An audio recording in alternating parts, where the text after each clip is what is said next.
in all seriousness, everybody knows we have a lot of fun every time you come on. But one of the things I genuinely admire is you did something hard. I hate that so many people on the right seem to only do the easy things. You're in your industry that is as whacked out lefty as it gets, and you chose to completely swim against the tide by coming out as not only a Republican, by coming out as a hardcore Trump supporter. Where did you get the backbone to do that? Forgetting about just the belief portion of it, that had to be nerve-wracking, right?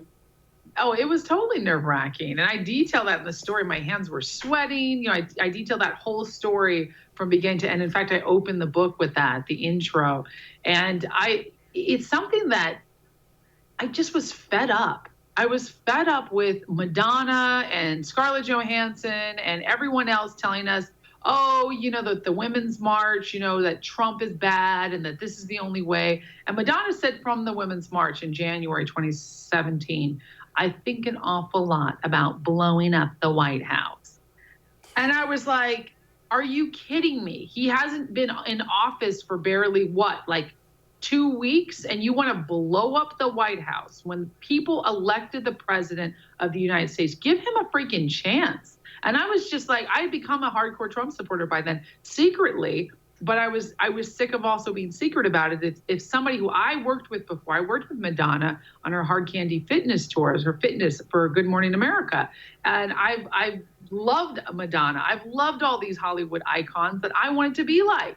And they want to blow up the White House. They want to hold a severed head of the president. They want to be disgusting and perpetrate violence against the president's is the people's house, right? So the president was elected by the people. And I just was fed up. And I said, you know what?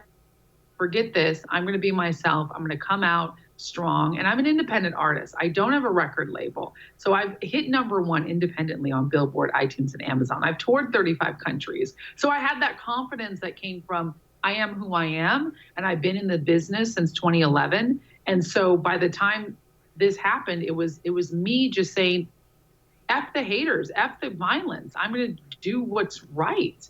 And honestly, the extreme love and the extreme hate from it has just perpetuated, honestly, more rebellion on my part. I just want to keep doing it because I'm like, the more people stay silent or are weak, like you said, a lot of Republicans are not standing up when they should be. This is the time. Now is the time to stand up against the left. And the president is elected by us. He's in a position of power for 4 more years. He will win in a landslide, but the rest of the time is going to be up to us. So we got to take that responsibility for our nation. Hey, thanks so much for watching The First on YouTube. If you liked what you saw, go ahead and like and subscribe. You heard me. Like it, subscribe. You'll get a lot more of it and a lot more of me.